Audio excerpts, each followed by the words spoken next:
Hello, welcome to the Analyst Inside Cricket with me, Simon Hughes. And me, Simon Mann. And we've watched a very interesting, absorbing first day of the World Test Championship final. We're going to talk about that, Australia against South Africa. We're also going to talk about England's one-day wins against West Indies as well. 6 matches, 6 victories. We talked about the ODI series last podcast, but this time we've got 3 T20s to review as well. I mean, we'll just pick out the bones, I suppose, of those matches. And today, I mean, actually, as the weather is showing now, it was a day of mixed fortunes. I suppose Australia probably have the upper hand, but you'd have thought towards the end of the day with it beautiful sunshine that Australia might be up against it because they got bowled out for 212. South Africa in reply, beautiful sunshine, what looked a decent pitch, but actually they didn't make the most of it, did they? No, they're in big trouble, I think. 43 for 4, and the class of Australia's bowlers in that final session, we just saw it. It was on full beam, wasn't it? A bit like the sun in that final session. Look, you played a lot of cricket here at Lord's. What did you make of that pitch today? I mean, I think we were kind of expecting a good batting surface, but as you look at the end of the day's play, we've got about 250 runs for 14 wickets, and the class bowlers, Rabada and Australia's big 3, they were to the fore, were able to exploit, just find enough in the surface. So what about this pitch? I mean, is it good for batting, or is it actually really good for bowling, as the stats suggest? Well, it's a good question, and I think we're seeing, especially from South Africa, batters who just were not attuned to Test batting. And a lot of them have come off, their top 3 have come off T20s and short format cricket, and a little bit to the extent of Australia as well. But there was a lot of patchy shots, some good bowling, but I think in the main it's a pitch that's dry, and it's just offering enough because it's dry and because of the class of Cummins and Rabada and Marco Jansen and people. They're just so good at exploiting any tiny little bit of movement. There's enough there, sort of tufty grass, dry texture of the pitch to just coax the ball one way or the other. And with the addition of the slope, I mean, I always say this, I think the slope does give bowlers that little bit of an advantage until the ball gets soft and the pitch and the outfield and everything get quick. The bowlers have always got something at Lord's because of the slope, and they utilised it really well, and the batters just looked flawed, in the main. Well, what about South Africa's approach? Because I mean, it's a very, very different from the one we see from England, isn't it? You think the last time Australia were here, the last time those 3 high-class fast bowlers were in action, they were panned around in the Oval in that second innings by England's batters. They were smashed at Old Trafford in the previous game, and actually in the first match at Edgbaston as well, they were tamed on that first day. England scoring nearly 400 and then declaring. South Africa were very passive. I mean, Temba Bavuma taking a heck of a long time to get off the mark. He nearly broke the record actually for South Africa for getting off the mark. He's on naught a long time. And there were very few shots played. Is that the way to play against this bowling attack, or was it just today the pitch and the bowling attack was so good? The pitch was sort of in favour of a good bowling attack, so you just couldn't play those shots, or was it just a bit too passive for South Africa? I think it definitely was. And if you look at England's approach, as you say, that Edgbaston in the Test match, Ashes Test match of 2023, Australia had a man back at deep cover early on, right on the start, and of course Zach Crawley hit the first ball of the Ashes for 4, didn't he, through square cover, and that was going to be England's approach. And what did they get? 390 in a day declared at the end of the day's play. I think South Africa just were, like they were just mesmerised almost. Those guys are fantastic bowlers, but you can't allow them to bowl. They get a rhythm and they get a confidence and they get a sort of optimism from just churning out the maidens, and unless you do something to disrupt that, they will get you out. What is that thing though? Because then I think one of the there were so few loose balls though. But it's not only about, it's not big shots, is it? It's moving down the pitch a little bit just to disrupt their length. It's trying to work a few singles around just to rotate the strike, left hand, right. They started with a right hand, left hand combination. They hardly got going, did they? Well, Markram was out for naught anyway, but it's about rotating the strike, but going up and down the crease. I think that's why Crawley and Duckett England will stick with, because they do, even naturally, disrupt a bowler's length because of the fact that one's tall and one's short, and one's a left-hander, one's a right-hander. So it immediately gives bowlers a bit of a problem, and South Africa never posed that problem. I mean, it was almost as if they were slightly in awe of Australia. They obviously, Mitchell Starc had a fantastic rhythm there, and I like the way, actually, it's interesting that he bowls from the nursery end, because the conventional end to bowl for left-armers, swinging it into the right-handers, is a pavilion end. Well, that's the end Jansen bowl, and that's the end Jansen bowl. But the thing with Starc is he's getting the ball to go against the slope with the swing up the hill from the nursery end, and also using the slope to go across the batters as well. So it's a clever tactic, that. And they didn't have an answer, did they? And there was no attempt to sort of either just shuffle down the pitch. Even Joe Root, who is not a kind of Bazball type cricketer, is he? But he looks to try and disrupt. He tries to work one on the back foot behind square. He just takes occasionally a step down the pitch to just drive one even for a 2. He tried to get across and work one off middle and off through mid wicket. There was none of that, was there? No. And so South Africa therefore find themselves in a bit of a hole. Bedingham came out and played a couple of nice shots at the end of the day's play, but it's going to need something special tomorrow. Yeah. What about, let's go back to the start of the day. Yeah. And we were kind of promised this lovely day, which we got now in northwest London. Yeah. But at the start of the day's play, it was a bit cool, it was overcast, but the pitch, everyone said the pitch is dry, and there were just indications of some turn on the first day, not much, but just a little bit of something there for the spinners. And of course, Australia have got a guy in their side who's taken 553 wickets. Do you want him bowling last? Therefore, you know what I'm coming to. At the toss, are you brave as South Africa's captain and say, right, we're going to bat, we're going to have to tough it out, it's going to be difficult? Or do you say, look, our best chance is put them in, bowl them out, and then try to take a first innings lead and take Lion out of the game a bit? Always the problem for South Africa actually ultimately going to be that they are an inferior side, and so whether they bat first or whether they bat second, it's going to be tough for them. Yeah, I mean, I think there's a bit of that, and I was just looking, even before the start of play, I'm looking at that South Africa top 6, and I'm thinking, who are you worried about there? Who is a class player? Well, Adrian Markram is probably could be a class player. He doesn't quite deliver regularly, but he's a good player. Ryan Rickleton coming through, he's an emerging class player, but yet not experienced. Other than that, I don't see. I mean, David Bedingham has played well in county cricket and has made some runs, but I just look at that top 6 and who do I fear there? No one. So it didn't surprise me that they got into a hole.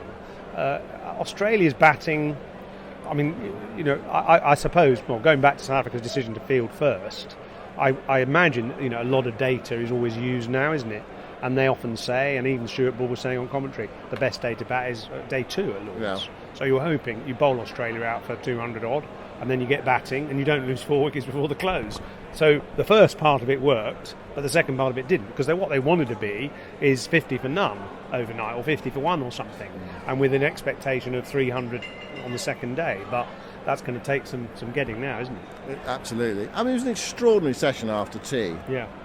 42 for 7 or something at one point. Well, at one point, yeah. And also 7 players bowled after tea as well. Yeah. I mean, you don't see that happen very often. Australia's batting, well, tough. It was difficult for them, wasn't it?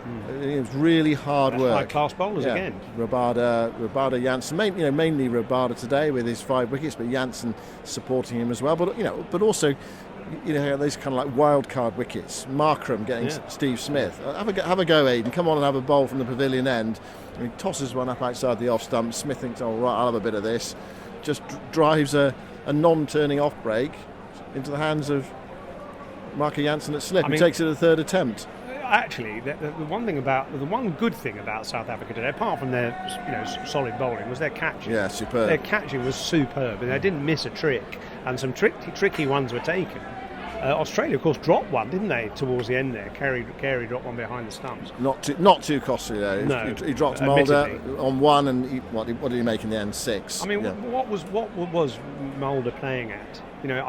I when I heard they were putting him in at number 3, The number 3 seems to be the sort of poison chalice for teams, doesn't it?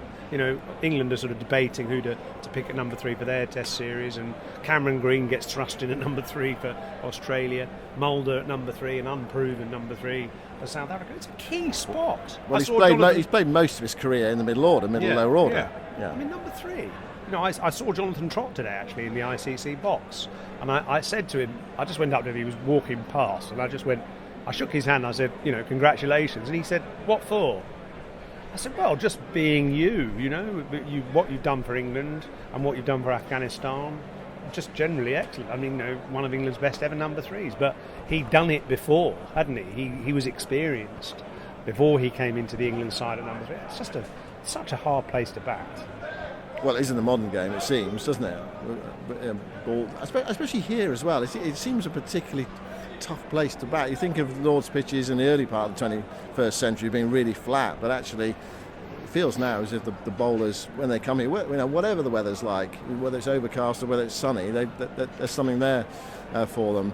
Peterson was on commentary, actually, Kevin Peterson, and he said when Mulder was batting, he's a fine young player, and I've been working with him for 2 months at Delhi, and he's in great form, fantastic technique. 3 balls later, ball through the gate. Yeah. Oh well. There we go. Commentator's curse. We've all done it. Yeah. Well, no, you can only say it as you see it, though, can't you? And obviously, it only takes 1 ball to knock over a batter, doesn't it? That's the other thing. And there were plenty of Australians knocked over today. Look, South Africa, they bowled Australia out for 200. They could have been in an even better position because Bo Webster was absolutely plumb LBW on 8. Is that the one that hit him on the back knee? It flicked the front pad and then hit the back leg. Yeah. It was actually plumb LBW. It was given not out. South Africa didn't review it. It was one of those, I think what they were done by was the 2 sounds. So they thought, he must have hit it. And he hadn't hit it. And because they had reviewed a few, and they were all umpires' calls, which went against them because they'd been given not out. And it's sod's law, isn't it? The one you don't review is actually out. And not only was it out, it was absolutely plumb. Yeah. It was hitting him in the line of off stump and then going on to hit middle, to hit the pad in line of off stump, hitting middle. And he was on 8 at the time, and he made 72. I mean, those are extremely valuable runs. But it's such a huge struggle for him to start his innings. But as time went on, he showed that positivity that perhaps you need on this pitch, if you can. But it's one thing saying it; it's another thing coming out and doing it against Australia's class 3 class bowlers. And also, you need someone at the other end who can keep it ticking over. And for a while, he had Smith, didn't he? Steve Smith came out to bat. Was it 16 for 2, I think? And he's a compelling watch, isn't he? He seems more fidgety now than ever, doesn't he? He does. He's averaging 58 here. He said before the game, "I love Lords. You get so much value for your shots. It goes down, it races down the hill. The wicket's pitched is pretty flat, and he delivers, doesn't he? It's amazing. The technique is so erratic and sort of eccentric." But it sort of works, and the thing is, he looks very kind of stolid at the start, doesn't he? He's absolutely behind it and doing those weird leaves and things. But then he does actually, once they stray off line, when he's got 20, he will put bat to ball as well. And he got to 50 with a couple of 4s, and he was a foundation for what is looked at the start a modest score. Sorry, what looks now, when South Africa started batting, as a modest score. But actually, it might turn out to be quite a good score. Yeah, looks quite a big score at the moment, doesn't it, if you're in that South African dressing room. And Smith today, he absolutely had to drag himself away when he nicked that one from Markram. He'd done all the hard work, against the mainline bowlers, and he gets out to Markram's sort of part-time off-spin. And actually, when I was watching it, I thought, because Janssen joggled it and eventually caught it, I thought, actually, has he nicked that? Because we were behind Smith, so sometimes the bat's obscured. He thought he might not nick that, it might come off the pad or something like that, because he did not leave. He just stood there, and eventually you realise what it was. It was just utter disappointment at nicking Markram to slip, having to drag himself off and not score 100 at Lords this time. Yeah, what a death. I mean, you'd think, wouldn't you, when you were going off, you just think, I want to string myself up in the dressing room.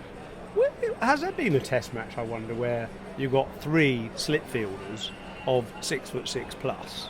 because you've got Marco Jansen standing at slip for the spinners for South Africa, and you've got Cameron Green and Bo Webster standing in the sort of third, fourth slip region for Australia. Their wingspan. It's unfair, isn't it? It's like having 13 fielders. They're kind of like 2 each, aren't they? Webster and Cameron Green. So look, we've had the first day, the World Test Championship final. It is scheduled for 5, possibly 6 days. I don't think we're going to need that 6th day at the moment. The weather forecast is pretty good. We'll only use that if we lose significant time in the game that 6th day. I mean, it feels like quite a short game at the moment. So someone's got to step up to South Africa tomorrow, haven't they, with the bat, possibly Bedingham. Came out and played nicely just before the close. Just need some support from the tail end, and perhaps a bit more ambition. Perhaps they have to play a few shots. The day's play actually slightly reminded me of the Lord's Test here in 2005, where England came out and they knocked Australia out for 190, and then normal service resumed. Glenn McGrath came out and took a whole heap of wickets, and we reflect that actually in our new 2005 I like the link there. Ashes podcast series, which is coming out later this month, so please look out for that on this channel. We review we have 6 episodes reviewing 5 test matches, and we also look at the build-up and the context of the series as well, so that's coming out with lots of player reaction as well and interaction. And another little plug for our evening with each other and Vic Marks at the Square Club in Bristol next Wednesday, 18th of June. It's in the Square Club at 7 p.m. in aid of Sid Lawrence's MND cause. Still a few tickets available. I'll put the link at the bottom of this podcast. But not many. They're going fast, aren't they, Jos? They're desperate to hear your stories of supporting Gloucestershire over the years. Well, yeah. That'll take about 5 minutes. Anyway, I mean, at least the triumphs will take 5 minutes to talk about.